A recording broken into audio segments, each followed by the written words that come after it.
याद करने को, उसके लिए क्या जरूरी होता है, you must understand the linking between the organism. ठीक है, जैसे अभी हमने बताया आपको कि ये है प्रोटोजोआ। तो प्रोटोजोआ की एवोल्यूशन में पोजीशन क्या है, बिफोर एनिमल,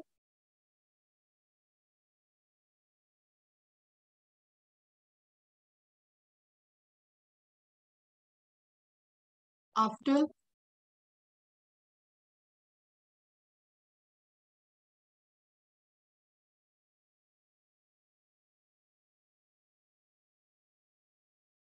ओके। मीन्स आपको cell wall less, without cell wall, इस तरीके के कैरेक्टरिस्टिक्स और सेल्फ मूवमेंट, इन तरीके की चीजें जो दिखनी स्टार्ट हुई है, मतलब primitive pro animal you can से।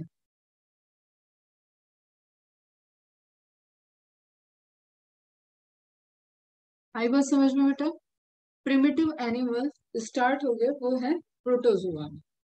ओके, और यू कैन से यूनिसेलुलर एनिमल, यूनिसेलुलर एनिमल बोल रही हूँ तो यूकैरियोटिक हिडन है बेटा। Animal placed in protista, protista में कौन है वो, प्रोटोजोआ। इज इट क्लियर बेटा? ठीक है, अर्ली स्ट्रक्चर, अर्ली स्टडीज को थोड़ा डिस्कस किया था हमने, यूग्लिना को बताया था हमने कि यूग्लिना जो है ये आपका प्लांट और एनिमल के बीच का लिंकिंग है।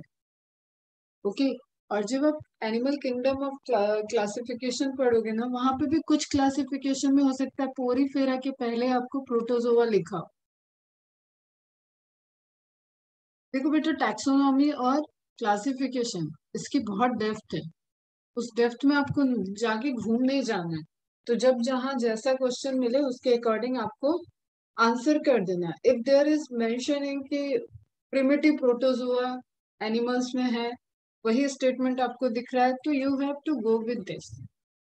ठीक है, प्रिमिटिव एनिमल्स, तो पहला फाइलम आ जाता है प्रोटोजोआ, देन आता है पोरीफेरा। बट आपके एनसीईआरटी के अकॉर्डिंग प्रोटोजोआ आप पढ़ रहे हो प्रोटिस्टा में, और पोरीफेरा से आप पढ़ोगे एनिमल किंगडम। तो कुछ बातें जो मैं बताती हूँ ना, इसको बहुत अच्छे से पेंसिल से नोट कर लिया करो। ओके बच्चा, अभी अर्ली डिस्कशन हो गया था, on the basis of movement इनका क्लासिफिकेशन होगा। पहले कल की बात हो गई थी, साइटोस्टोम मैंने एक्सप्लेन किया था, फिल्टर फीडिंग मैकेनिज्म, फिल्टर करेंगे देन फीड करेंगे। ऐसे ही नहीं कि वाटर करंट में कुछ भी आ रहा है और वो उनका एक तरीके से फूड हो जाएगा, ऐसा नहीं हो। यूनिसेलुलर है बट अभी थोड़ा सा एडवांटेजियस होता जा रहा है। Okay, modified towards animal kingdom, this is the beginning of animal kingdom. Okay बच्चा, ठीक है। साइटोस्टोम वर्ड याद रखना, डायरेक्ट पूछा जाने वाला है क्वेश्चन। नेक्स्ट है intracellular digestion. I said you कि वन सेल है यूनिसेल। ऑल दो कि हम लोग की बॉडी में पूरा डाइजेस्टिव सिस्टम है, डाइजेशन होने के बाद जो ग्लूकोज की मोनोमर यूनिट है, वो जब सेल के अंदर जाती है, जब सेल के अंदर ट्रांसपोर्ट होके जाती है ग्लूकोज, जब सपोज ये ग्लूकोज है, ये ग्लूकोज के रिसेप्टर्स है, चैनल है, ग्लूकोज इसके थ्रू अंदर गया, तो भी इस ग्लूकोज को ब्रेक डाउन करके, मैंने बताया आपको ग्लाइकोलिसिस की प्रोसेस होती है। ठीक है, इसको तोड़ा जाता है, इसको फिर क्रेब्स साइकिल में भेजा जाता है। इट मीन्स कि आपने मोनोमर यूनिट को डाइजेस्ट किया बाय, मतलब पॉलीमर को डाइजेस्ट किया डाइजेस्टिव सिस्टम में, पूरा प्रॉपर आपका इतना अच्छा खासा डाइजेस्टिव सिस्टम है माउथ से लेके एनस तक। उसके बावजूद भी जो उसमें एक ब्लड में एब्जॉर्ब हुआ न्यूट्रिएंट दैट इज ग्लूकोज, और वो जब एक सिंगल सेल तक पहुंचा है, आपके टिश्यू के अंदर सेल तक पहुंचा, तो फिर भी उसको ब्रेक डाउन किया जा रहा है। फॉर व्हाई, क्यों? ताकि जो C6H12O6 मॉलिक्यूल के अंदर केमिकल एनर्जी है, इसको ब्रेक किया जाए। ओके, इस केमिकल एनर्जी को ब्रेक करके एटीपी के फॉर्म में कन्वर्ट कर लिया जाए और फिर उसको यूज किया जाए। Are you getting this point? तो जब आपका इतना कॉम्प्लेक्स मैकेनिज्म है और उसमें भी सिंगल सेल के पास जाके ये ब्रेक डाउन हो रहा है, मतलब एक डाइजेशन चल रहा है, तो ये तो यूनिसेलुलर है बेटा, तो इसका डाइजेशन कंप्लीटली क्या होगा?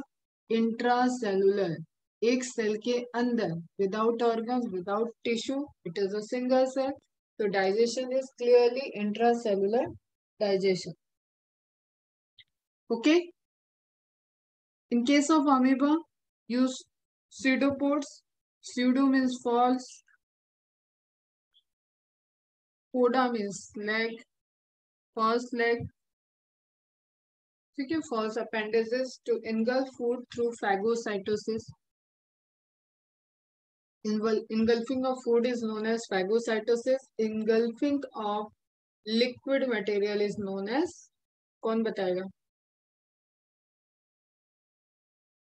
फटाफट बता दो।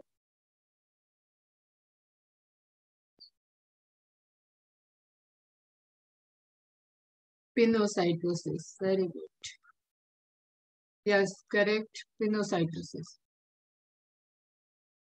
Lysosome contain digestive enzymes to break down macromolecules into building blocks. चलो क्वेश्चन बताओ, what is the pH of lysosome? What is the different type of lysosome?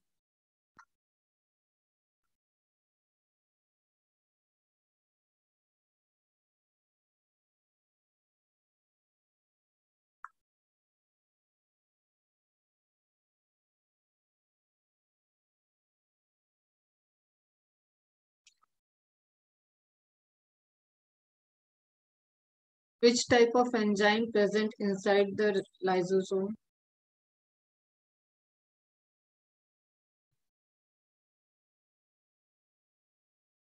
A, B, C. Answer.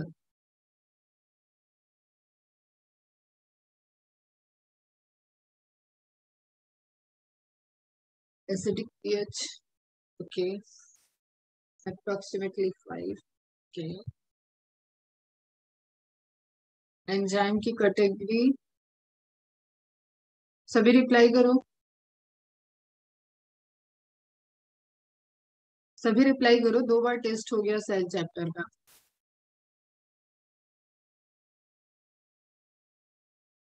Aryan, एकता, इरा, इकरा, हर्षिता, जानवी, जेहाना, कृतिका, नुपुर, प्रज्वल, रोहन, सान्या, सभी reply करो।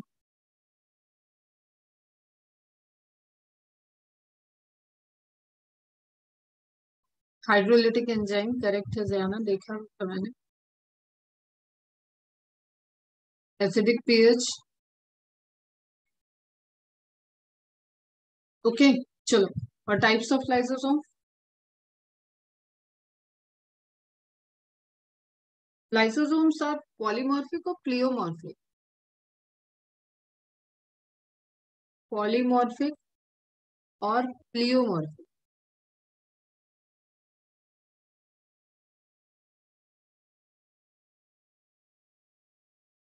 Debashish answer करो।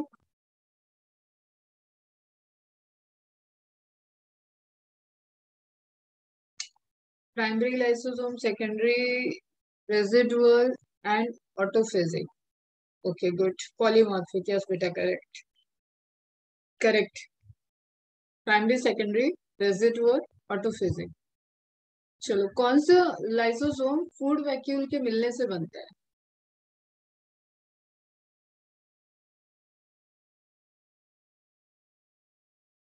Polymorphic correct है Debashish. Secondary lysosome, okay correct. ठीक है, जिसे भी इन सब क्वेश्चंस के बारे में नहीं समझ में आ रहा था, वो सुनने पे आना चाहिए। ठीक है, अगर सुनने पे भी नहीं आया है तो go to cell chapter, open lysosomes, revise करो, इंपॉर्टेंट क्वेश्चन है जितने भी अभी मैंने। इन paramecium cilia strip microscopic food into the oral groove. Solid wastes are expelled at the anal port. अभी पैरामीशियम में कैसा है कि ऐसा नहीं है कि आपको माउथ और एनस जैसा स्ट्रक्चर पूरा डेवलप दिखेगा, तो सेम वे में जैसे मैंने बताया साइटोस्टोम वाला, उसी तरीके से क्या है वहां पे फूड इन्वॉल्व करने के लिए एक प्लेस है, एक मॉडिफिकेशन है, मतलब एक ही सेल के अंदर आपको विद इन सेल जिस तरीके से डिफरेंट ऑर्गेनल्स होते हैं डिफरेंट फंक्शन के लिए, ओके, उसी तरीके से यहाँ पे क्या हो रहे हैं, डिफरेंट डिफरेंट वर्क, मतलब division of labour start. Okay बच्चा, समझ में आ रहा है? काम काम बांट लिए, तो इस तरीके का एक डिवीजन आपको दिखेगा, उसी में लिखा हुआ है कि सीलिया स्ट्रिप माइक्रोस्कोपिक फूड, सीलिया मूवमेंट कराएगी, जैसे ही कोई फूड आसपास दिखेगा उसको सारे सीलिया एक डायरेक्शन में स्ट्रोक देंगे और वो साइटोस्टोम की तरफ मूव करेगा। ओके, और फिर वहां पे जो है ओरल ग्रुप सॉलिवर्स are experts at the anal port, फिर अब जो अंदर वेस्टेज हो रहे होंगे, जो वेस्टेज मटेरियल है आफ्टर डाइजेशन, उसको आपको एक्सपेल आउट भी करना होगा, तो वो भी मैकेनिज्म वहां पे रिपोर्टेड हो रही है। Okay, in paramecium cilia strip microscopic food into the oral grooves, solid waste are expelled at the anal tube. Filter mechanism.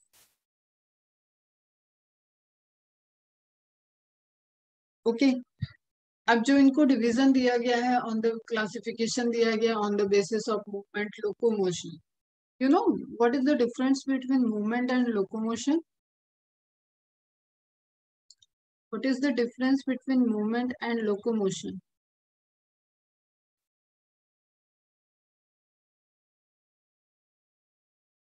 बताओ तो फटाफट,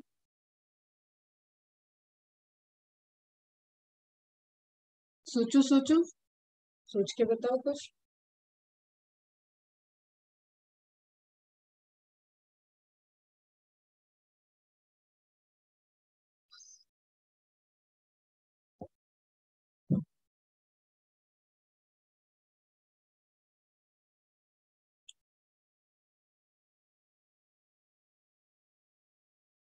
And locomotion means movement means to move from one place to another.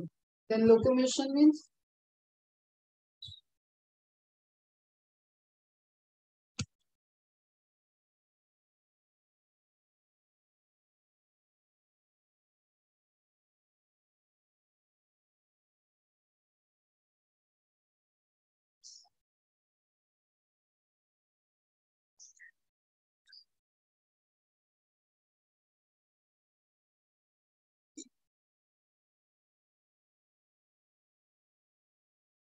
movement, motion of one part, movement on one place. Locomotion of entire organism. Locomotion is displacement of what? Locomotion is movement with displacement. आप अपनी जगह पे अपना जहाँ पे बैठे हुए हो बेटा वहां पे अपना हैंड और लेग मूव कर रहे हो, that is not the locomotion, but when you perform movement with displacement, movement with displacement,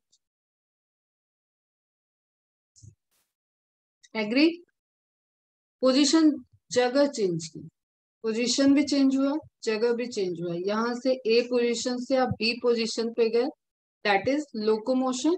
और ए पोजीशन पे आप खड़े खड़े कथक करते रहो, ठीक है, हिलते रहो डुलते रहो एक्सरसाइज करो, उसको आप क्या बोलते रहोगे? Movement. Is it clear? Very good. तो अब यहाँ पे बेटा ये ध्यान रखना टर्म कि कोई भी बहुत अच्छा एग्जामिनर होगा जो आपकी कॉपी चेक करेगा, उसमें अगर आपने मूवमेंट लिख दिया ना तो वो मार्क्स कट कर देगा। ये सब्जेक्टिव क्वेश्चन के लिए मैं बता रही हूँ। You have to mention that classification of protozoa is based on the mode of locomotion not the movement. Okay बच्चा, वेरी गुड। चलो, तो अब एक एक करके हम फोर क्लासेस को देख लेते हैं, क्या है अमेबर्स, क्या है सिलिएटा, क्या है स्पोरोजोआ, क्या है फ्लैजिलेटा। एक ये सिंपल शॉर्ट स्लाइड है, वन लाइनर। ओके, जैसे अमीबा को सार्कोडेना भी बोलते हैं। The phylum protozoa is classified into four subdivision according to the method of locomotion. The amoeba move by the means of pseudopodia. इस slide से आपको ये वाले टर्म याद रख, हर जगह इनके अलग अलग टर्म देंगे तो आप इसको नोट कर लेना। कभी कभी डायरेक्ट अमीबा नहीं पूछ सकता है, अमीबॉयड नहीं पूछ सकता है, सार्कोडीना पूछेगा तो भी आपको आंसर करना है। एंड इवन, चलो अभी आ गया द फ्लैजिलेट्स, मैस्टिगोफोरा, वर्ड लिखा लेना, पूरी लाइन लिखने की नीड नहीं है, लिखा हुआ है सब आपको आगे। Typically move by long whip like flagella. Ciliate, ciliata, ठीक है।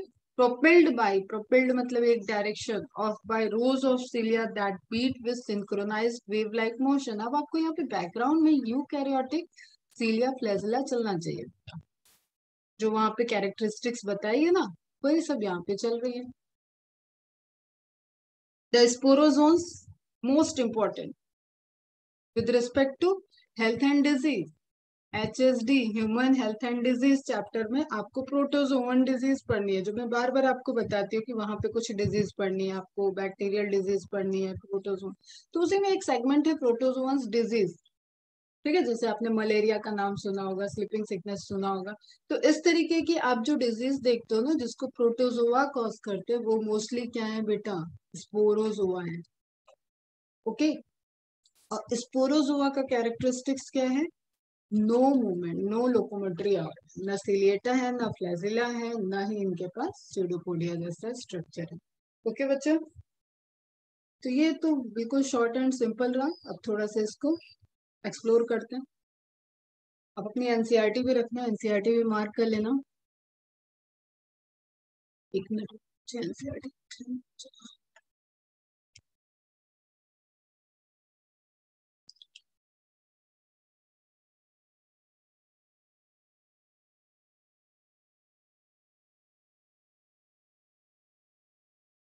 ठीक है, पहला पैराग्राफ हो चुका है अपना कवर, ठीक है, ये मैंने स्क्रीनशॉट ले रखी है, आगे आएगा।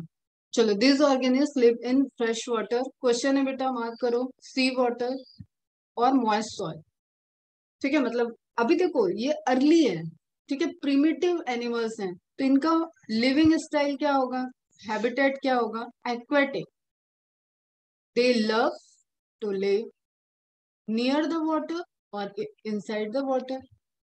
ओके, वाटर लविंग होंगे, तो fresh water, marine water, sea water मतलब marine water, moist soil. Okay, they move and capture their prey by putting out pseudopodia, false feet, false leg, as in amoeba. Amoeboid protozoan को represent कौन करता है, amoeba. Marine forms have silica shells on the entire on their surface. Very very important. Ciliated cell wall कहाँ पढ़ा आपने,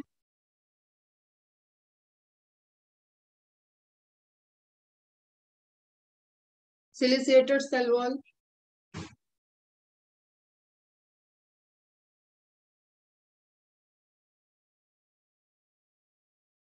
very good बेटा, diatoms है ना, ये पॉइंट इंपॉर्टेंट है। यहाँ पे सिलिका का डिपोजिशन आपको मिलेगा किसमें, सिर्फ और सिर्फ मेराइन फॉर्म्स में। आपको ये राइट एंड रॉन्ग ऑप्शन में ये सेंटेंस आ सकता है, अगर वो सिर्फ दिया है कि अमीबॉयड पॉजेज, तो आप इसको राइट नहीं करोगे। इफ देयर इज गिवन की मेराइन अमीबा, ठीक है, marine amoeboid protozoans, then you have to go for this. Okay good, some of them such as entamoeba, entamoeba histolytica are parasite, disease cause करता है, ठीक है। An amoeba can move, can have more than one nuclei in the cell, multi nucleated stage हो सकता है। Okay, more than one nuclei,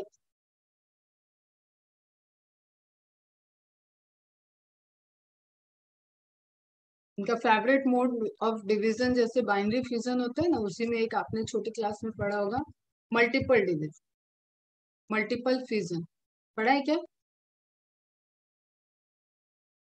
पढ़ा है, multiple fusion सुना है। सिंपल क्या थ्योरी है कि अमीबा, अमीबा के न्यूक्लियस खूब सारे डिवाइड कर जाएंगे, उसके बाद अनफेवरेबल कंडीशन में ये अंदर अंदर डिवाइड कर जाएंगे, फेवरेबल कंडीशन में ब्रेक डाउन हो जाएंगे, और सभी जितने न्यूक्लियस आपको दिख रहे हैं वो सिंगल अमीबा में कन्वर्ट हो जाए। ओके, चलो वापस आ जाओ। The infective stage of Entamoeba histolytica, देखो very very important.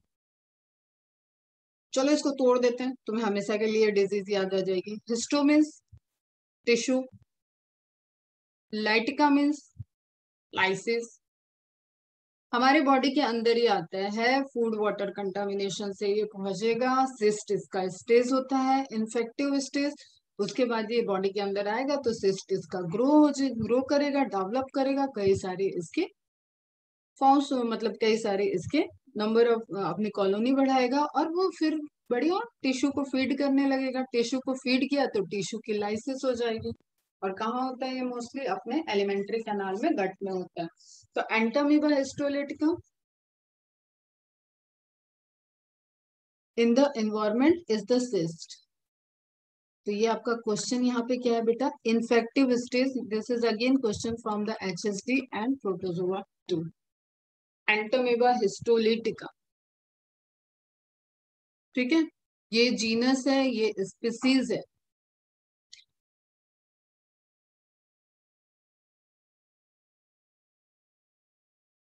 Okay, cyst are resistance to desiccation, अगर सूखा पड़ा हो तो भी रेजिस्टेंस है। Surviving in a dry environment at least 12 days at up to 50 degree Celsius. Okay बच्चों,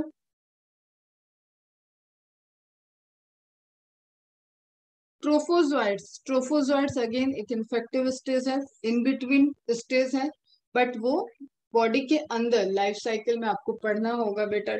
प्लाज्मोडियम वाइवाइस, आपने मलेरिया सुना होगा, तो उन्हीं सब केसेस में आते हैं डिफरेंट डिफरेंट स्टेजेस, जहाँ पे डायरेक्ट क्वेश्चन है आपको। Trophozoites can not survive in the environment, तो कहाँ सर्वाइव हो रहा होगा? पैरासाइट है,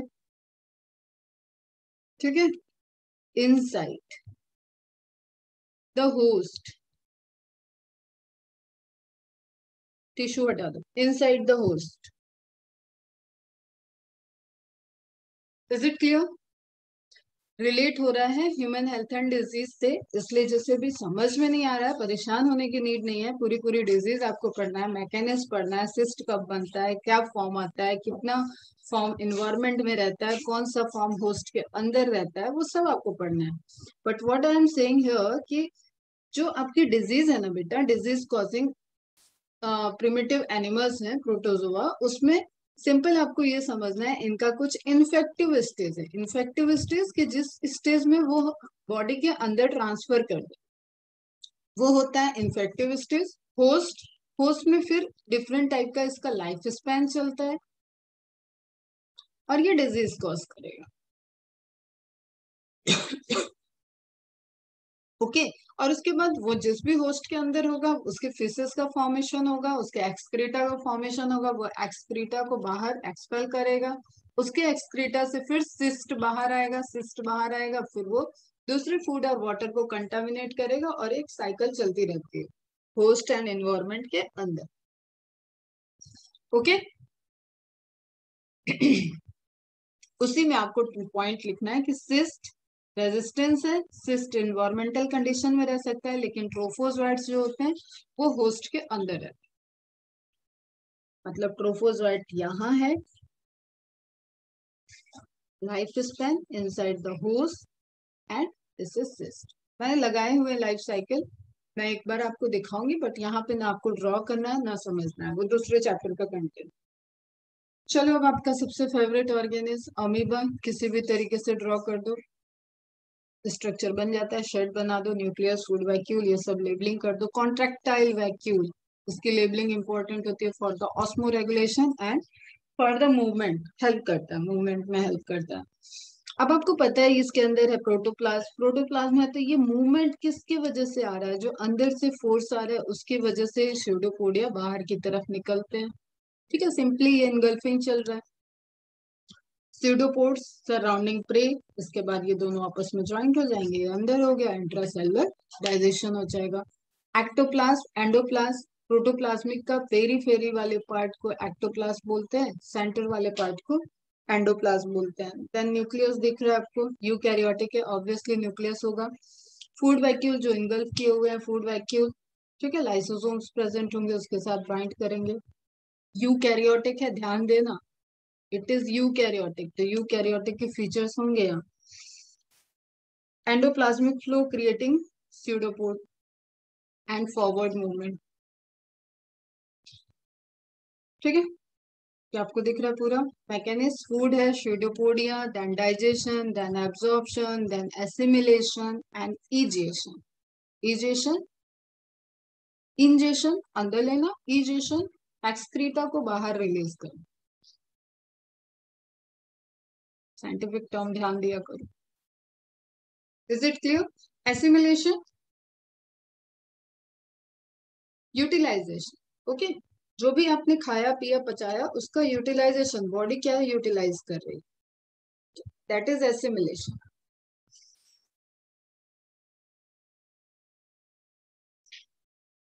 अब हम लोग ह्यूमन फिजियोलॉजी में हमारा एसिमिलेशन स्ट्रॉन्ग है, डेवलप्ड है, उसमें ब्लड के थ्रू ट्रांसपोर्टेशन होगा, वो सब पढ़ेंगे। तो सिंपल आप यहाँ पे देखो बेटा, अमीबियोसिस है ये, अमोइबियोसिस, AMOE, दोनों तरीके से लिखते हैं, कोई गलत स्पेलिंग नहीं है। सिंपल यहाँ पे देखो, जितना भी बता रहे उतना फोकस करना। सिस्ट, ठीक है, infective stage present in environment, okay बच्चा, क्लियर है, ठीक है, अच्छी बात है। फिर आपको दिख रहा है कि इसके बॉडी में एक साइकिल चलेगी, ठीक है, इंटेस्टाइनल डिजीज को बस फोकस कर लो यहाँ पे। फिर आपको दिख रहा है वहां से जैसे जैसे मूवमेंट इधर उधर होगा इनका, एक्स्ट्रा इंटेस्टाइनल भी ये फ्लो करेंगे।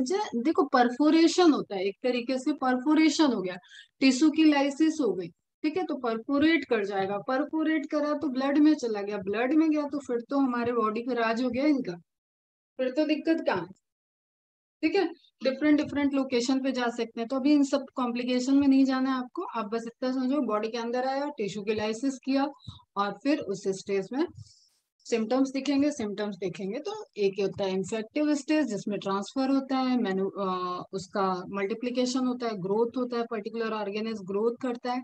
फिर एक डायग्नोस्टिक स्टेज आ जाती है, जब सिम्टम्स दिखने लगते हैं बंदा डॉक्टर के पास जाता है, तो डॉक्टर फिर उसकी डायग्नोसिस करता है। ओके बच्चा, फ्यूचर डॉक्टर हो इतनी बात तो समझ में आ जाना चाहिए। तो इसी स्टेज में आप देखो यहाँ पे अभी ट्रोफोजोइड, तो ट्रोफोजोइड स्ट्रक्चर जो है वो इस पर्टिकुलर बंदे के अंदर फॉर्मेशन हो रहा है, और जो इसने जब एक्सक्रीटा रिलीज किया तो उसमें सिस्ट रिलीज हुए, सिस्ट अपने को मैच्योर इन्वायरमेंट में पड़े हुए हैं, एबनॉर्मल कंडीशन में पड़े हुए हैं, और जैसे ही वो इंगल्फ हुआ किसी होस्ट के अंदर, वो ट्रांसफर किया, उसके बाद सेम मैकेनिज्म फिर से स्टार्ट हो जाएगा, मल्टीप्लीकेशन हो जाएगा। ओके, क्लियर है, एकदम शॉर्ट एंड सिंपल, अभी समझ, इनफैक्ट समझना भी नहीं है, बस इतना ध्यान रखना है कि हाँ प्रोटोजोआ होते हैं, पैरासाइट है, बॉडी के अंदर जा रहे हैं, बॉडी के अंदर जा रहे हैं तो कुछ प्रॉब्लम करेंगे, तभी पैरासाइट है।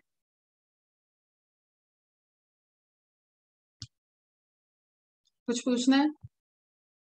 अब ये एक दूसरे नोट से मैंने डाल दिया है यहाँ पे, कुछ एक्स्ट्रा मिले तो नोट डाउन कर लेंगे, अदरवाइज रहने देते हैं। ये हो गया, ये हो गया, सॉल्ट वाटर लिखा हो, मैराइन वाटर लिखा हो, सी वाटर लिखा हो, सब एक ही बात है।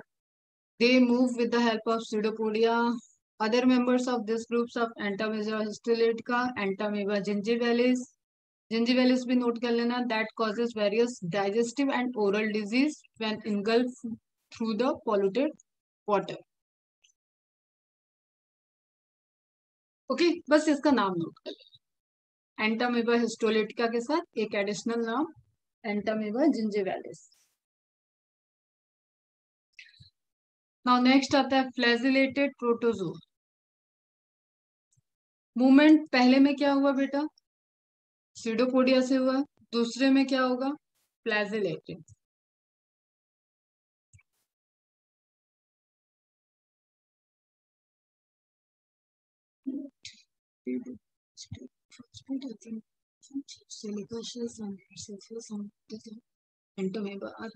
हो गया ना, एनसीईआरटी मार्क कर लिया आपने, अमीबॉयड की एनसीईआरटी मार्क हो गई, छोटा सा पैराग्राफ दिया हुआ है। देखो एनसीईआरटी के एग्जाम्पल आपके लिए सुपर प्रायोरिटी है। एक्स्ट्रा इन्फॉर्मेशन आप वहीं पे पेंसिल से नोट कर सकते हो, अपने नोटबुक में भी नोट कर सकते हो। एकदम स्पीसीज जीनस ये तो आप यहाँ पे भी अपने एनसीईआरटी में पेंसिल से नोट कर सकते हो, और आपके नोट्स में भी होना चाहिए। Flagellated protozoans, the members of this group are either free living, अब this is question, free living or parasitic, they have flagella, name indicate कर रहा है फ्लैजिलरी मूवमेंट करेंगे। The parasitic forms cause disease such as sleeping sickness, ये आपको example दे दिया, NCERT है बेटा। स्लीपिंग सिकनेस एग्जांपल ट्रिपेनोसोमा, ठीक है। अमीबॉइड में एग्जांपल दिया है अमीबा का, और एंटामीबा हिस्टोलिटिका का, मतलब एंटामीबा का दिया हुआ। फ्लैजिलेटेड में एग्जांपल दिया है ट्रिप्नोसोमा का। अभी आपने नेमिंग सिस्टम पढ़ा है ना, जैसे ही आपको करलिप्स लिखे हुए दिख रहे हैं आप समझ जाओ कि वो जीनस का नेम होगा, ठीक है, ट्रिपेनोसोमा। अब हमने स्पीसीज भी ऐड कर दी, आप भी ऐड कर लेना, ठीक है। क्या कॉज करता है? स्लीपिंग सिकनेस, सोता ही रहता है इंसान। ऐसे सुनने में तो बड़ा मजा आता है, ठीक है। अब दिक्कत ये है कि फ्लैजिलेटेड प्रोटोजोआ में हमें कुछ डिजीज भी पढ़नी है, वहां पे आएंगे कुछ प्रोटोजोआ एडिशनल, ओके बच्चा, इसलिए आप यहाँ पे एक लिस्ट तो बना के रख लोगे।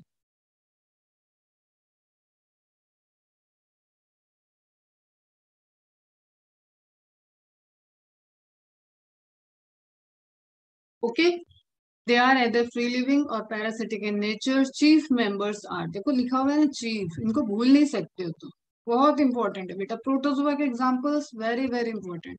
Trypanosoma carried by CC fly, ये अब आपको हम बताएंगे कि क्या होता है।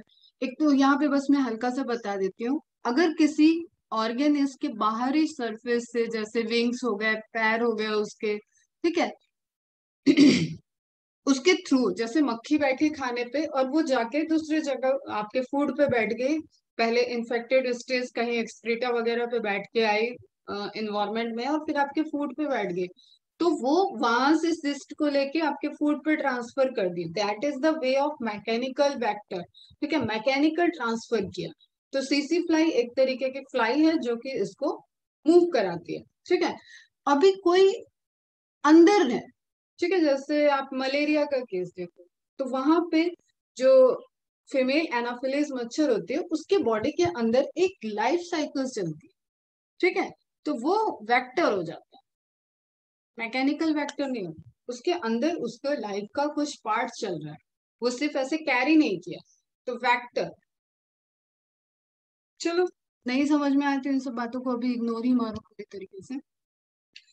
कैरिड बाय सिसी fly causes African sleeping sickness, ये डिजीज आपको याद रखनी है, पढ़ना भी है बेटा, ठीक है। Leishmania species carried by sand fly, अब ये सब उनके फैक्टर्स लिखे हैं। कॉजेज कालाजार, कालाजार एक बार में एक टाइम में इतनी हार्मफुल डिजीज थी कि पूरा का पूरा गांव निपट जाता था इससे, ठीक है, या डमडम फीवर भी इसको कहते हैं।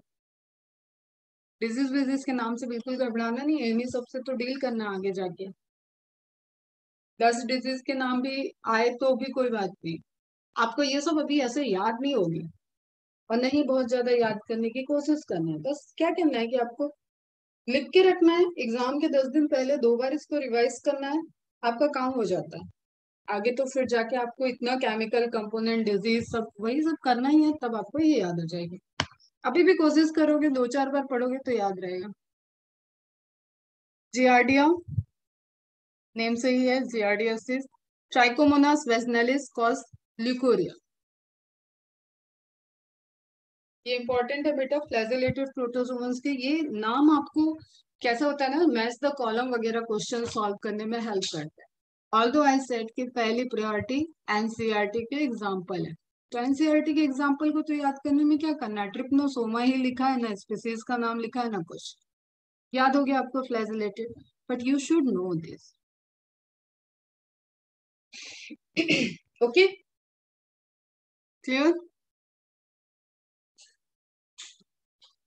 पता करती हूँ बेटा मॉड्यूल 1 कब मिलेगा।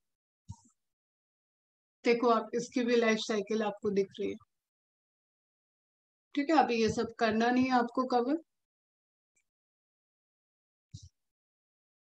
कभी कभी डबल होस्ट भी होते हैं, कुछ लाइफ साइकिल एक में, कुछ लाइफ साइकिल दूसरे में चलती।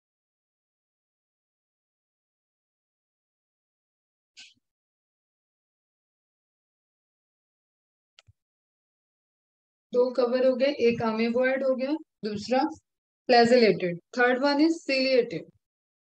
सीलिएटेड मीन्स लोकोमोटरी ऑर्गन क्या होगा, सीलिया। अमीबॉइड में लोकोमोटरी ऑर्गन क्या था, स्यूडोपोडिया।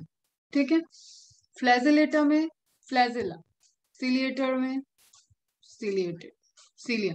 ओके, एक मिनट आ जाने दो जरा सा।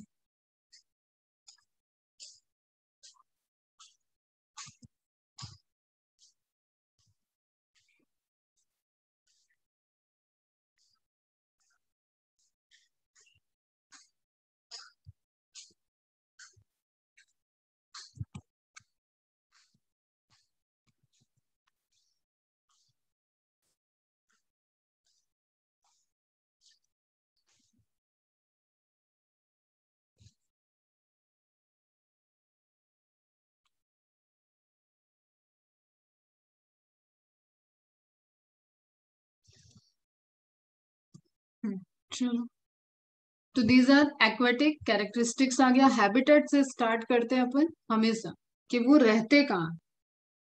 Actively moving organ is because of the presence of thousands of सीलिया।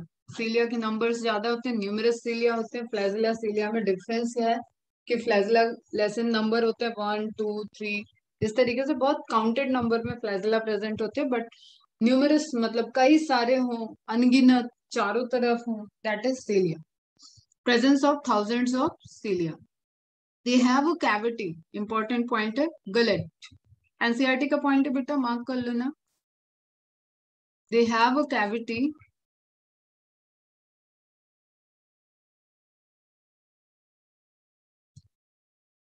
that opens to the outside of the cell surface। तो यहाँ पे भी आपको डिवीजन ऑफ लेबर दिख रहा है। सरफेस से, आउटर साइड से फूड वगैरह के लिए एक कनेक्शन बनाने के लिए क्या है, इनके पास कैविटी है गलेट। ठीक है, जिसके पास एक ओपनिंग होगी। The coordinated movement of rows of cilia cause the water laden with food to be stirred into the gullet। ठीक है, कोऑर्डिनेटेड मूवमेंट एक तो हो गया कि अपने को चलाने के लिए, इसका भी मैंने एनिमेशन आपको दिखाया था सेल चैप्टर में। पैरामीशियम मूव कर रहा है, लोकोमोशन शो कर रहा है, तो भी वो सीलिया को यूज कर रहा है, और फिर वो नियर बाय जो फूड है उसको सीलिया एक साथ स्ट्रोक करेंगे। एंड जस्ट सपोज कि ये सीलिया स्ट्रोक, यहाँ पे फूड है और ये पैरामीशियम के सीलिया है, तो ये इसको स्ट्रोक करके लेके आएंगे किसके पास, गलेट कैविटी के पास। ओके, एग्जाम्पल में आपको एनसीईआरटी में पैरामीशियम ही दिया हुआ है।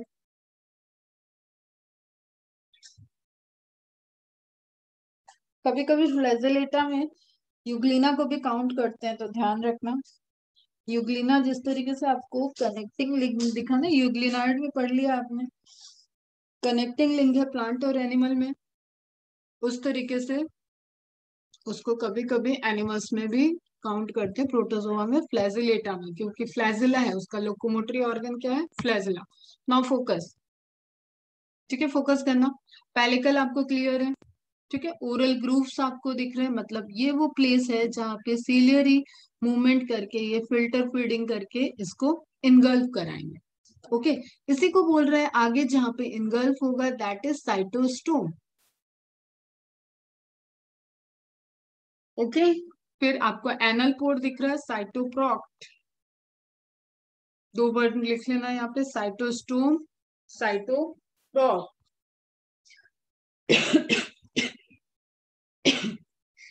फूड वैक्यूल, और एक बहुत इंपॉर्टेंट चीज आती है macronucleus and micronucleus. Micronucleus and micronucleus. Macro name indicate कर रहा है लार्जर होगा, and this one is smaller. Nucleus है मतलब दोनों के पास क्या होंगे बेटा, जेनेटिक इंफॉर्मेशन होगी। समझना यहाँ पे ध्यान से जरा, जेनेटिक इंफॉर्मेशन हो। कैसी जेनेटिक इंफॉर्मेशन है, माइक्रोन्यूक्लियस रोल प्ले करता है for the cell division for the reproduction, आपको पता है सिंगल सेल है तो आप इसका लॉन्गिट्यूडिनल फिजन जो पढ़ते हो that is the method of cell division, और you can say that is the method of reproduction. Okay, एक ही बात है यूनिसेलुलर के केस में। तो रिप्रोडक्शन, बाइनरी फिजन, ये सब वैसे तो इक्विवेलेंट करने में मैक्रोन्यूक्लियस रोल प्ले करता है। और जब भी कोई जेनेटिक रिकॉम्बिनेशन बनेगा, मतलब सेक्सुअल टाइप का रिप्रोडक्शन, सेक्सुअल टाइप का रिप्रोडक्शन मतलब जेनेटिक रिकॉम्बिनेशन, जीन्स में चेंजेस होंगे, ठीक है। एक प्लस की तरह बिहेव करेगा, दूसरा माइनस की तरफ। जैसे अभी मैं यहाँ पे बात करूँ तो तुम्हें प्लाज्मिड वाला केस याद आया कि बैक्टीरियल सेल में there is plus who having the plasmids extra chromosomal DNA, और माइनस जहाँ पे नहीं था। फिर कॉन्जुगेशन ट्यूब देखा था हम लोगों ने, कॉन्जुगेशन ट्यूब फॉर्मेशन हुआ तो उससे प्लाज्मिड मूव करके एफ माइनस की तरफ चला गया था। कुछ याद आ रहा है? एक कॉपी इसका यहाँ पे आ गया था और ये नॉर्मल डीएनए। तो इस केस में हमने क्या देखा, इसके अंदर नया कॉम्बिनेशन आ गया, दिस इज रिकॉम्बिनेशन। तो नेचर में जब भी जेनेटिक रिकॉम्बिनेशन होते हैं, जेनेटिक चेंजेस होते हैं, तो उसको बोलते हैं सेक्सुअल मोड ऑफ रिप्रोडक्शन। तो उसी तरीके से जब सेक्सुअल मोड ऑफ रिप्रोडक्शन की बात करते हो आप, तो वहां पे माइक्रोन्यूक्लियस का इन्वॉल्वमेंट होता है। एंड जब आप बाइनरी फ्यूजन की बात करते हो तो वहां पे मैक्रोन्यूक्लियस का इन्वॉल्वमेंट होता है। माइक्रोन्यूक्लियस के पास वो जेनेटिक इंफॉर्मेशन है जो कि इसके कॉपुलेशन के लिए जरूरी है, मतलब यू कैन सी कि कॉन्जुगेशन के लिए जरूरी, न्यू वेरिएशन के लिए जरूरी। ओके, और माइक्रो न्यूक्लियस के पास ही इंफॉर्मेशन है for the formation of macronucleus. ये बहुत इंपॉर्टेंट चीज है, for the formation of macronucleus. What I mean to say, macronucleus का एग्जिस्ट करना किस पे डिपेंडेंट है? माइक्रोन्यूक्लियस पे। ओके, और ऑब्वियसली साइज में ज्यादा है तो number of genes, number of size of genome जो है वो माइक्रोन्यूक्लियस का छोटा होता है, मैक्रोन्यूक्लियस का बड़ा होता है। नाउ आपके माइंड में आएगा सारा काम तो माइक्रोन्यूक्लियस कर रहा है, तो मैक्रोन्यूक्लियस क्या कर रहा है? मैक्रोन्यूक्लियस जो डेली डेली मेटाबॉलिक एक्टिविटी है, मतलब about the enzyme formation, RNA transcription, translation, जो आपको एक सिंपल सा सेंट्रल डॉग्मा मैंने बता रखा है, प्रोटीन की सिंथेसिस, उसको कंट्रोल कौन कर रहा है? मैक्रोन्यूक्लियस। तो you can see one liner, ठीक है, involve in metabolic control, metabolic process. Is it clear? ये इंपॉर्टेंट पॉइंट है बेटा, मैक्रो और माइक्रो न्यूक्लियस का। Contractile vacuole, osmo regulation, water का मूवमेंट, मतलब बॉडी का पूरा मूवमेंट उसमें हेल्प करता है, सॉल्ट कंसंट्रेशन को मेंटेन करता है बॉडी के अंदर। सबको क्लियर है? कुछ इंपॉर्टेंट पॉइंट्स हैं पैरामीशियम से रिलेटेड, आप ध्यान रखना। Filter feeding mechanism, oral grooves का formation, cytostome, cytoproct, 10 micronucleus, macronucleus, contractile vacuole. Okay, तो pellicle, contractile vacuole, radiating canal, एक स्ट्रक्चर बन रहा है, सीलिया, ट्राइकोसिस्ट, डिफरेंट फॉर्म के सिस्टिक स्टेज होते हैं। Oral grooves, micronucleus, macronucleus, cytostome, gullet, this is gullet, ठीक है। फूड वैक्यूल का फॉर्मेशन, एनल पोर का फॉर्मेशन, साइटोस्पॉट, and then food vacuole circulating ectoplasm, endoplasm, together they form protoplasm, और you can say cytoplasm. Okay बच्चा,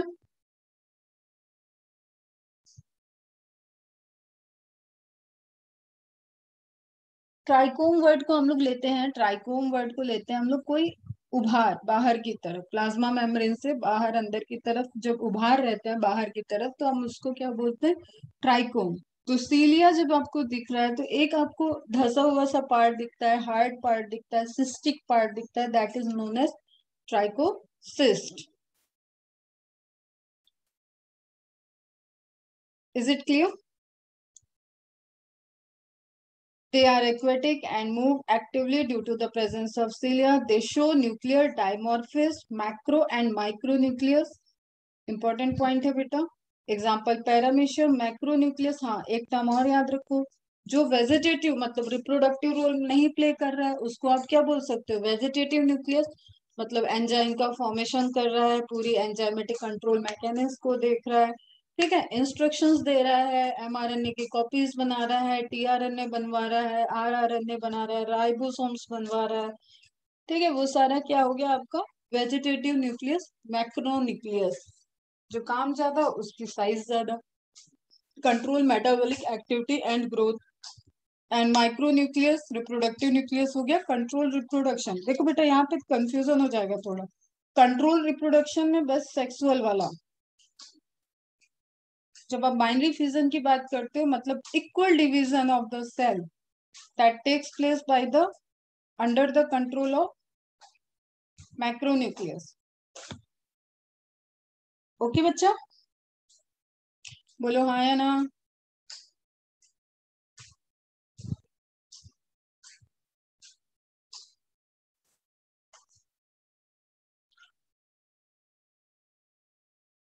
अभी हम कुछ कर नहीं सकते, आपको बोर लग रहा है फिर भी आप बोर होके आप अपना इंटरेस्ट खुद ही जगा सकते हो बेटा.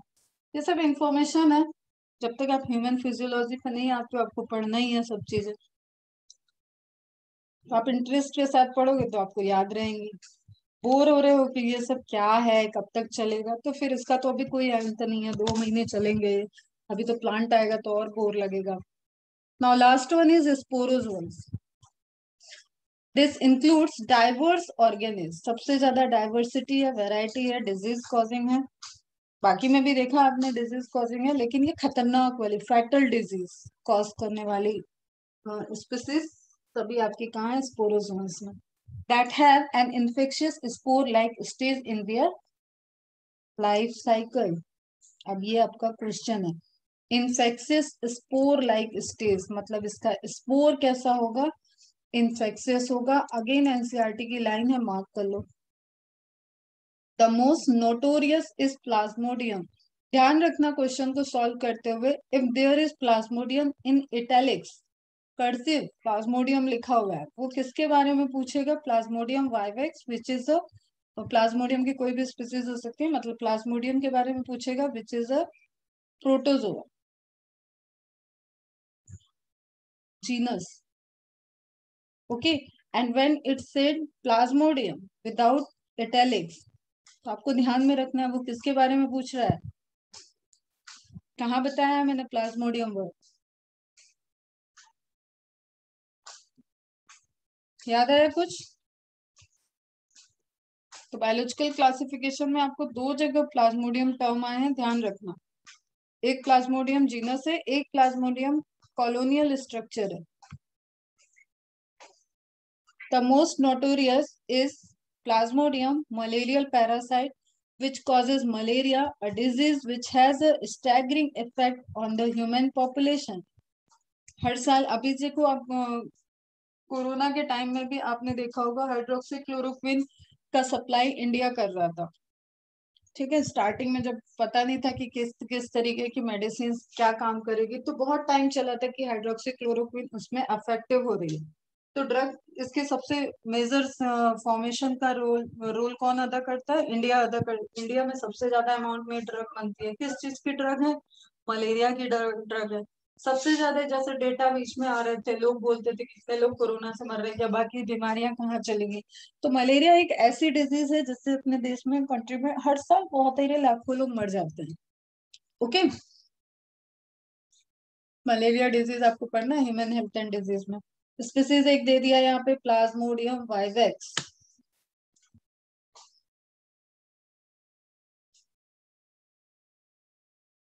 Okay, not the most lethal of the human malaria parasite, it is the most common. Lethality इसकी सबसे ज्यादा नहीं होती है, लेकिन सबसे ज्यादा नोन क्या है, प्लाज्मोडियम वाइवेक्स ही है, जो कि फीमेल एनाफिलिस के थ्रू ट्रांसफर होता है ह्यूमन में. एक इन्फेक्टिव पेशेंट को कट कर जब बाइट करेगा मॉस्किटो, तो उसका ब्लड उसके अंदर जाएगा, उसके बाद उसकी एक लाइफ साइकिल मॉस्किटो के अंदर चलती है, फिर वो दूसरे को जब काटेगा तो फिर वो अपने सलाइवरी ग्लैंड से सलाइवा से रिलीज कर देता है उसका डिफरेंट फॉर्म। ये पूरी साइकिल आपको पढ़नी है। ओके बेटा, यहाँ पे बीच का जैसे वहां ट्रोफोजाइट था, यहाँ पे मीरोजाइट स्ट्रक्चर दिया हुआ है। इन्फेक्टिव आपका एक ट्रांसफॉर्मेशन के टाइम, जो मल्टीप्लीकेशन के टाइम का एक स्टेज है वो होता है। देखो इसकी भी साइकिल हम आपको पढ़ाएंगे। सलाइवरी ग्लैंड दिया हुआ है और फिर यहाँ पे लीवर, ब्लड, ये इसके मल्टीप्लीकेशन साइट होते हैं। ओके, ये लाइफ साइकिल दिख रही है आपको। देखो, inside a mosquito, inside a liver cell, तो बढ़िया अच्छा ग्रो कर जाएगा। फिर एक रेड ब्लड सेल्स के अंदर भी इसका साइकिल चलता है, एंड तब जाके ये पूरा के पूरी तरीके से इन्फेक्शन कॉज कर जाता है, और वो होता है साइजोन टेस्टिस। चलो अभी हम यहाँ पे आपको नहीं पढ़ाते हैं, ठीक है। ये लिखा है साइजोन, तो जैसे साइजोन रप्चर करता है ना, रप्चर ऑफ साइजोन से फीवर आता है। और मलेरिया के टाइम में अगर आप में से किसी को हुआ हो या आसपास हुआ हो, तो आपने एक चीज नोटिस की होगी, ठंड लग के एक रेगुलर इंटरवल पे फीवर आता है उसमें। ठंड लगती है, ठीक है, चिलिंग इफेक्ट दिखता है बॉडी में, और हर रेगुलर इंटरवल पे फीवर आता है। पूरे दिन दिन भर फीवर नहीं रहता है। तो that is a symptomatic of malaria. सबसे ज्यादा फेटल कौन सा होता है? Plasmodium falciparum. फेटल मतलब कॉमन, मतलब प्लाज्मोडियम वाइवेक्स सबसे ज्यादा कॉमन, ठीक हो जाना। फर्टिलिटी रेट हाई होना मतलब वो डेथ कॉज करने में सबसे आगे चल रहा है। Animal like protist that do not move on their own and are parasitic. Sporozoite का ही पॉइंट है बेटा। टिश्यू पैरासाइट्स हैं, ऑब्लिगेट पैरासाइट्स। अब यहाँ पे एक टर्म आ गया ऑब्लिगेट। ऑब्लिगेट पैरासाइट मतलब स्पोरोजोइट्स में without exception, without exception, no exception, सभी क्या है? ऑब्लिगेट पैरासाइट है। देखो यहाँ पे आपको, ठीक है, यहाँ पे आपको हैबिटेट जैसा कहीं लिखा नहीं है कि वाटर या कहाँ पे वो लिविंग है, ठीक है, उस तरीके के पॉइंट नहीं लिखे हैं। इसका मतलब they are parasitic in nature. Obligate मतलब विदाउट एक्सेप्शन। एक होता है फैकल्टेटिव। ये दोनों वर्ड आपको बहुत बार सुनने को मिलेंगे अभी क्लासिफिकेशन पढ़ते पढ़ते, प्लांट किंगडम, एनिमल किंगडम जब आप पढ़ोगे तो भी आपको कई बार आएंगे। फैकल्टेटिव मतलब जिसका एक्सेप्शन हो, जैसे यूग्लिना मैंने बोला। यूग्लिना कैसा है? ऑब्लिगेट ऑटोट्रॉपिक नहीं है, फैकल्टेटिव हेट्रोट्रॉप भी हो सकता है वो, और ऑटोट्रॉप भी हो सकता है। जब उसको लाइट मिलेगा तो वो फोटोसिंथेसिस कर सकता है, लाइट नहीं मिलेगा तो वो प्रे को भी अटैक कर सकता है। Okay, that is a obligate and facultative, दोनों वर्ड याद रखना, ठीक है। ऑप्शनल, ये दो ऑप्शंस को चूज कर सकता है। जैसे कभी भी हम बोले फैकल्टेटिव पैरासाइट, उसका मतलब क्या हो जाएगा? वो लिविंग भी रह सकता है, फ्री लिविंग भी रह सकता है, लिविंग तो रहेगा ही, फ्री लिविंग भी रह सकता है, और होस्ट के अंदर भी रह सकता है। लेकिन जब हम कहेंगे ऑब्लिगेट पैरासाइट, मतलब वो है ही है, ऑब्लिगेटरी है, उसका लाइफ स्पैन पूरा का पूरा पैरासिटिक है। Have no definite cell organelle for locomotion, this is the on the basis of locomotory organ. Have complex life cycle with alternative sexual and asexual generation. अब इसके लिए आपने ये जो देखा ना, आपको ये चार्ट दिख रहा है आपको, इसी में इसके सेक्सुअल स्टेजेस हैं। देखो यहाँ पे मेल एंड फीमेल गैमेट का फॉर्मेशन है। उसके बाद इसके एसेक्सुअल मोड ऑफ रिप्रोडक्शन भी है, जहाँ पे ये अपने आप को मल्टीप्लाई कर रहा है। तो लेकिन आप देखो यहाँ पे इसी में फोकस करो, आपको लीवर सेल दिखा, ब्लड दिख रहा है, ठीक है, एंड मॉस्किटो दिख रहा है, लेकिन ऐसा नहीं दिख रहा है कि इन्वायरमेंट में मैंने कोई स्टेज दिखाया हो। तो अभी बहुत कॉम्प्लेक्स को नहीं करते, बस जस्ट एक आइडिया ले रहे हैं। ओके बेटा, एसेक्सुअल साइकिल, साइकिल को बोलते हैं साइजोगोनिक साइकिल, एंड सेक्सुअल साइकिल को कहते हैं स्पोरोगोनिक साइकिल। इसमें स्पोरोस बनते हैं एंड इसमें साइजोइंट बनते हैं। साइजोगैमी, स्पोरोगैमी। गैमी मतलब होता है फ्यूजन, ठीक है, स्पोर्स का फ्यूजन, स्पोरोगोनिक साइकिल हो जाएगा। साइजोगोनिक साइकिल, साइजोन्ट का फॉर्मेशन हो जाएगा। Plasmodium sporozoans causes malaria. Sporozoan parasite is carried by female Anopheles mosquito. Male नहीं करता है ये सब काम, फीमेल के पास है ये सारी रिस्पॉन्सिबिलिटी नेचर में। They have infectious spore-like stage in their life cycle or all are endoparasite. जब all लिख दिया तो बेटा क्या हो गया ये obligate parasite. Are you getting the term now? एक होता है पैरासाइट है तो वो या तो एक्टो हो सकता है या तो एंडो हो सकता है। एक्टो मीन्स बाहर से बॉडी पे ग्रो कर रहा है, बाहर से बॉडी पे अटैक कर रहा है, दैट इज एक्टो। और अंदर उसके एंटर करके फिर अटैक कर रहा है, अपनी लाइफ साइकिल को चला रहा है, दैट इज एंडो। तो ecto parasite, endo parasite, obligate parasite. और यहाँ पे आप स्पोरोजोन्स के केस में क्या देख रहे हो, obligate endo parasite. Is it clear? ये वाला कॉलम गया आपका, obligate endoparasite. Is it clear बच्चा?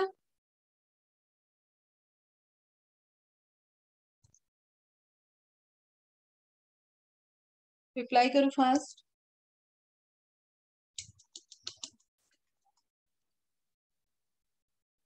एक शाइना करती है रिप्लाई, एक जहाना करती है, एक आर्या करती है, ईरा करती है, बस इतने के रिप्लाई आते हैं। उसके बाद पता नहीं बाकी सब कहाँ चले जाते हैं।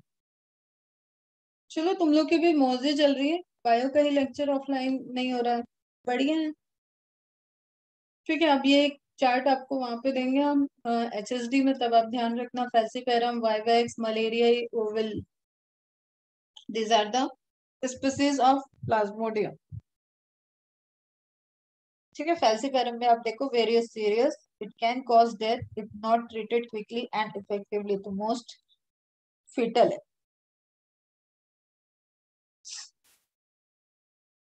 अभी नहीं नोट करना है इसे, जस्ट आपको आइडिया के लिए।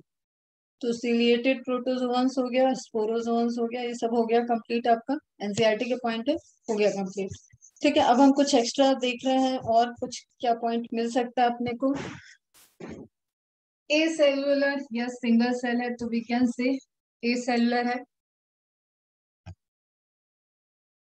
नोबेल साइंटिस्ट इतने इंपॉर्टेंट नहीं है। एक्वेटिक, फ्री लिविंग, पैरासिटिक, ये सब हो चुका है आपका, ये भी इतना इंपॉर्टेंट नहीं है। They have body shapes that are mostly asymmetrical, क्योंकि चेंज कर रहे हैं तो आप कह सकते हो। नहीं, ऐसा कुछ यहाँ पे इंपॉर्टेंट नहीं है जो आपको अभी पढ़ाया नहीं गया। ये पढ़ा दिया मैंने। सिलिका शेल, कैल्शियम, ये इंपॉर्टेंट। ठीक है, calcium carbonate, exoskeleton is form. अगर आप ये एग्जांपल लिख सकते हो तो लिख लो, बहुत इंपॉर्टेंट नहीं है, बट ठीक है, क्या पता आ ही जाए और आपका एक बार का पढ़ा रहेगा तो आप इसको सॉल्व कर लोगे।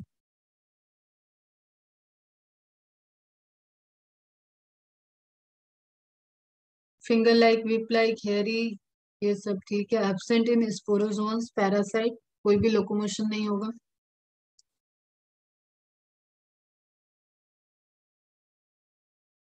होलोजोइक, एनिमल की तरह। ठीक है, इंजेशन, इंजेस्ट करो एंड देन इंट्रासेल्युलर डाइजेशन करो और उसके बाद इजेशन करो। पैरासिटिक मतलब किसी के होस्ट के अंदर उसके न्यूट्रिटिव मैकेनिज्म में ऑलरेडी जो मोनोमर्स फॉर्म हो चुके हैं। जैसे हमारे बॉडी के अंदर अगर सपोज के एंटामीबा एंटर कर जाए तो एंटामीबा को टिश्यू में ऑलरेडी डाइजेस्टेड चीजें मिलेंगी, तो वो पैरासिटिक बिहेवियर शो करके वहां से फूड की सप्लाई, न्यूट्रिशन ले सकते हैं। ठीक है, अब यहाँ पे कोई बहुत मॉडिफाइड ऑर्गन्स तो है नहीं। तो respiration, excretion takes place by the general body surfaces, some excretion में occur through the contractile vacuole. Nitrogenous waste is ammonia. जो वाटर बॉडीज में रहते हैं ना, एक थंब रूल याद रखना, जो वाटर बॉडीज में रहते हैं, एक्वेटिक होते हैं, उनका मोस्टली एक्सक्रीटरी मटेरियल जो होता है वो अमोनिया होता है। Mostly, I am saying mostly, generally exception मिलेंगे इसके, एनिमल किंगडम में बात करेंगे। Some freshwater protozoan get rid of excess water through contractile vacuum by the process known as osmoregulation. Salt balance करना, अंदर का condition maintain रखना, that is all the osmoregulation. Asexual, sexual, ठीक है. Syngamy, conjugation. आप समझो कि दो अलग अलग जेनेटिक मटेरियल फ्यूज कर रहे हैं, उसको भी सिनगैमी कहते हैं. This is the a step in which fusion takes place between the two gametes or two genetic material, that is syngamy. Fertilisation का एकदम छोटा वाला पार्ट जहाँ पे फ्यूजन होता है. Conjugation again a mode of sexual reproduction जहाँ पे ट्रांसफर एंड देन फ्यूजन होगा. Simple fusion, transverse fusion, paramecium, longitudinal fusion, Trypanosoma, Euglena, ये सब आ जाते हैं आपके लॉन्गिट्यूडनल फ्यूजन में. मल्टीपल फ्यूजन, प्लाज्मोडियम, अमीबा भी आता है इसमें. जब तक पूछा ना जाए तो फेवरेट तो यही रहेगा, सिंपल बाइनरी फ्यूजन. बडिंग, एफिलोटा, सेसाइल, प्रोटोजोन रेयरली दिखते हैं. ठीक है. They do not have natural death because unicellular को तो हमने वैसे ही बता दिया, सर्वव्यापी है, इमोर्टल है. बैक्टीरिया हो या कोई, हमेशा जो पेरेंटल सेल होगी वो टू डॉटर सेल में डिवाइड हो जाती है, इसलिए वो इमोर्टल बोलते हैं. अपने फॉर्म को ट्रांसफर कर देते हैं डॉटर में.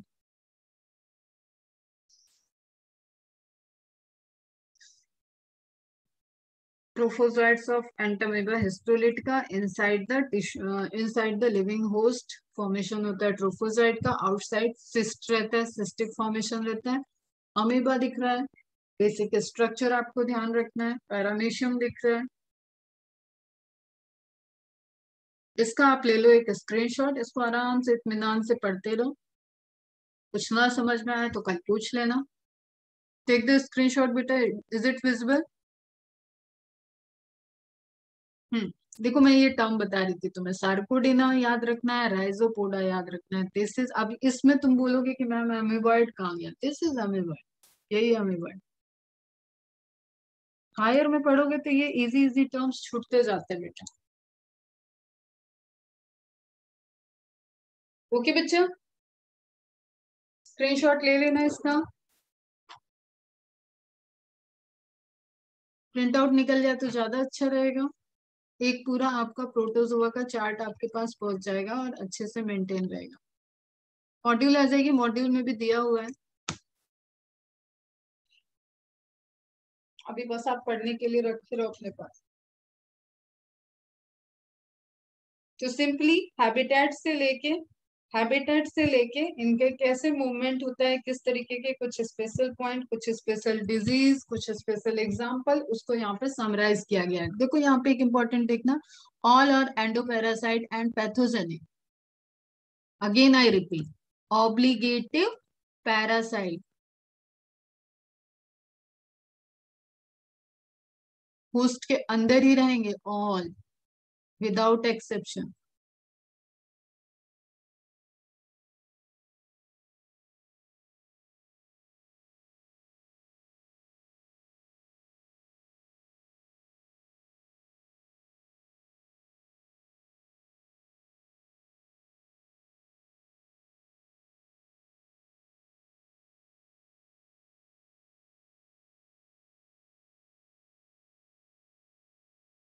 ये सो मैंने आपको डिजीज बताया, एग्जाम्पल वही लिखा हुआ है यहाँ, इंपॉर्टेंट है. चलो यहाँ तो आपका कंप्लीट हुआ क्या, प्रोटोजोआ प्रोटिस्टा फुल्ली कंप्लीटेड. कोई क्वेरी, एनी क्वेरी?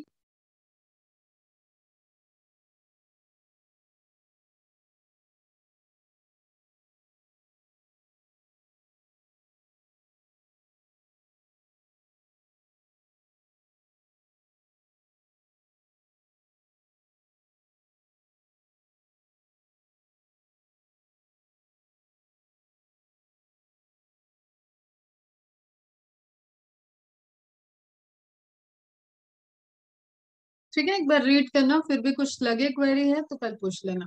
चलो अभी नेक्स्ट हम लोग स्टार्ट करते हैं फंजाई. अब कुछ कॉमन क्वेश्चंस आपको, कुछ तो, एक तो इमेज दिख रही है आपको, कॉमन क्वेश्चन हम बाद में थोड़ा पूछते हैं। एक आपने जो रत्नागिरी में रहते हो, मैंने बार बार बोला है, ये अपने आप में बहुत डाइवर्सिफाइड प्लेस है। यहाँ पे फंगल ग्रोथ के लिए बहुत फेवरेबल कंडीशन है। फंगल ग्रोथ के लिए क्या चाहिए होता है? ह्यूमिडिटी और थोड़ा हायर टेम्परेचर। ठीक है, हायर टेम्परेचर मतलब रेंज रखना है आपको, not exceed from the 60 degree. इससे ज्यादा नहीं होना चाहिए। 50 डिग्री तक भी आपको अगर मिलता है तो आप उसके साथ भी जाओगे, बट 60 डिग्री से ज्यादा नहीं होना चाहिए। उस केस में फंगस ग्रोथ अप्रोक्सीमेटली होता रहता है। तो आपको पता है कि आपके रत्नागिरी में इस तरीके का एटमोस्फियर प्रेजेंट है। तो you have seen this this like structures. I think आपने देखे होंगे इधर उधर बहुत सारे। ठीक है, जैसे वॉल पे देखे होंगे, पेड़ों पे देखे होंगे, देखा है। और किसी ने भी नहीं देखा है तो बड़ा फेवरेट आजकल सबका फूड हो चुका है mushroom. I am allergic to mushroom, but बहुत लोग पसंद ही करते हैं मशरूम। एडिबल, सुना है सबने। ये सभी कहाँ पे आ जाते हैं? ये आते हैं फंगस में, फंजाई में। ठीक है बेटा, अब कुछ जनरल फीचर्स हैं फंजाई के जो ऑलरेडी आपने विटेकर सिस्टम ऑफ क्लासिफिकेशन में देखा था, उसके अकॉर्डिंग आप मुझे बता दो। लेवल ऑफ ऑर्गेनाइजेशन क्या होगा? What is the level of organisation?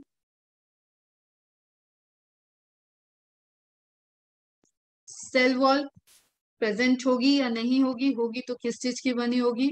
Nuclear membrane present होगी या नहीं होगी? होगी तो किस चीज की बनी होगी? And most important, what is the sequence of classification? किस नंबर पे इस किंगडम को क्लासिफाई किया?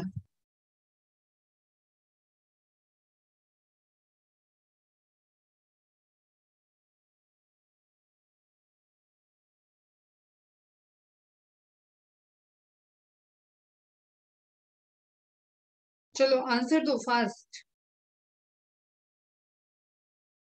फंजाई है, फंगी भी बोल सकते हो, जो मर्जी वो बोलो। फिर आ जाता है mode of nutrition.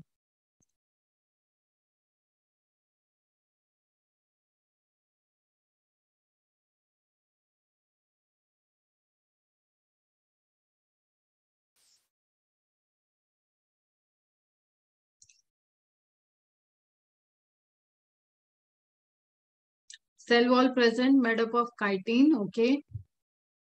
Level of organisation, cellular level है, टिश्यू लेवल है, ऑर्गन लेवल है? What is level of organisation?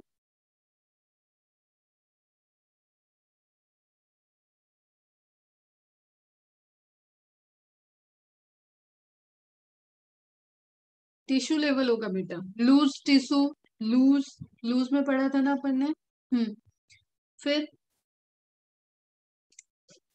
और बताओ। यूकैरियोटिक तो है, इसमें तो किसी को कोई डाउट नहीं।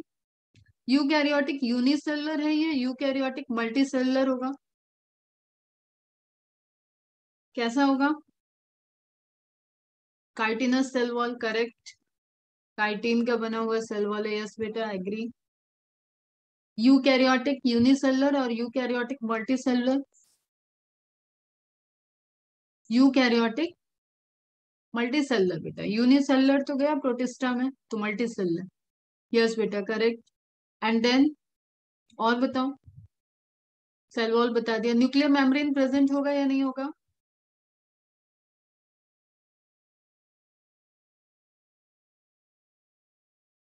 न्यूक्लियर मेम्ब्रेन प्रेजेंट, यस बेटा, यूकैरियोटिक है इसलिए प्रेजेंट होगा। न्यूक्लियस प्रेजेंट तो nuclear membrane present. Level of organisation, tissue level, tissue कैसा होता है? लूजली कनेक्टेड टिश्यूज होते हैं। सेल वॉल काइटिन का, न्यूक्लियर मेम्ब्रेन प्रेजेंट। किंगडम का number, discovery of kingdom, last, fifth number. ठीक है, कैसे कैसे हुआ था? Plantae, Animalia, Monera, Protista and Plantae, Animalia, Protista, Monera and then आपका फंजाई। तो जब तक फंजाई क्लासिफाइड नहीं हुआ तो फंजाई किसके साथ था?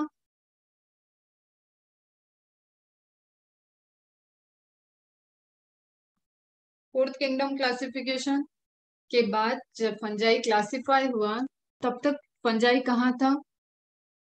फिफ्थ इज करेक्ट बेटा। कहाँ था? सेल वॉल प्रेजेंट है तो कहाँ जा रहा था? प्लांट के साथ। तो आपको यहाँ पे कई चीजें ऐसी भी दिखेंगी जो प्लांट से रिलेटेड होगी। ओके, क्योंकि बहुत टाइम तक आप देख रहे हो ये प्लांट किंगडम के अंदर ही था। लास्ट क्लास का जो विटेकर क्लासिफिकेशन सिस्टम, कॉल्वूज वाला नहीं, विटेकर क्लासिफिकेशन सिस्टम है, वहां तक इसको प्लांट में रखा हुआ था। जनरल कैरेक्टरिस्टिक्स में हम देख रहे हैं कि यूकैरियोटिक है, मल्टी सेलुलर है, टिश्यू लेवल ऑर्गेनाइजेशन है, सेल वॉल प्रेजेंट है, that is again a feature which resembles with the plant kingdom. But cell wall is not made up of, मतलब सेल्यूलोज होता है कुछ फंजाई में होता है, बट फिर भी आपका काइटिन प्लांट में नहीं होता। Cellulosic plus chitinous cell wall, you can say कि some fungi possesses chitinous and cellulosic cell wall, but you can't say कि plant have the chitinous cell wall। Plant में सुबरिन हो सकता है, लिग्निन हो सकता है, ठीक है, हेमिसेलुलोज, पैक्टिन, सेलुलोज, ये सब होते हैं प्लांट, लेकिन काइटिन नहीं होता है। तो chitinous exoskeleton is represented by the some animals and chitinous cell wall is present in the fungi. ठीक है, तो कुछ हो गई जनरल इंफॉर्मेशन। अब एक इंफॉर्मेशन और याद रखो कि आपको ये जो स्ट्रक्चर है ना, इसको आप प्लांट में जब तक पढ़ते हो, प्लांट में आज भी पढ़ते हैं इसको, तो आप इसको रखते हो थैलोफाइटा। थैलोफाइटा आज भी पढ़ते हैं, इसलिए ध्यान से सुनना आप जो बता रहे हैं। आपको पढ़ना नहीं है, लेकिन आपको ये ध्यान रखना है कि एक बाउंसर क्वेश्चन अगर आपको प्लांट से रिलेटेड पूछेगा कि फंजाई कहाँ है, तो you place the fungi in Thallophyta. इसका मतलब which causes thallus like structure, thalloid structure और थैलस लाइक स्ट्रक्चर। प्लांट के रिस्पेक्ट में what do you mean by the thallus structure? Means true root, true stem, true root stem and leaves are absent. ठीक है, तो ऐसी body जो कि एक थैलस जैसी हो, ये कुछ इस तरीके से। ठीक है, ये देखो ये माइसीलियम है, ये देखो ये रूट स्टेम लीफ जैसा तो नहीं दिख रहा, ये थैलाइड दिख रहा है, तो उसमें आ जाते हैं आपके थैलोफाइटा। थैलोफाइटा में फिर आप किसको पढ़ते हो? एल्गी पढ़ते हो, फंजाई पढ़ते हो, ब्रायोफाइटा पढ़ते हो। ये सब इंफॉर्मेशन नोट डाउन होनी चाहिए बेटा। ठीक है, thallus like body, thalloid body, you can't divide in true stem, root and leaves, is known as Thallophyta. Okay, phyta बोला मतलब प्लांट में गया। ओके बच्चा, क्लियर है? ठीक है, अब फंगस और कहाँ देखी है आपने? सबने ब्रेड खाई होगी, ब्रेड खरीद के लाई होगी, घर में रखा होगा, और वैसे ही मैंने बोला ना बड़ा फेवरेट है यहाँ पे। यहाँ पे तो ऐसे खाना और चीजें खराब होती है ना फंगल ग्रोथ से। मेरे तो पूरे घर में दीवालों पे सीलन, सीलन में फंगस ग्रोथ, बहुत सारी फंगस की वैरायटी घर के अंदर ही प्रेजेंट। ओके, तो आपने ये सब देखा होगा। दिस इज सिंपली राइजोफोर्स म्यूकर, इस तरीके की वैरायटी ऑफ फंगस है। ठीक, एक दिन पहले देखोगे तो यहाँ छोटे छोटे डॉट्स रहेंगे, दूसरे दिन देखोगे तो और थ्रेड जैसे बढ़ेंगे, और 4-5 दिन रख दो तो एकदम रॉटन हो जाएगा, बढ़ जाएगा। This is what, this is fungus. ठीक है, एक जनरल ऑब्जर्वेशन आप देखो, आप टेम्परेचर पॉइंट ऑफ व्यू से आप इसको फ्रीज के अंदर रख दो, फ्रीज के अंदर स्टोर करो, तो क्या फ्रीज में आपको इस तरीके की ग्रोथ दिखेगी?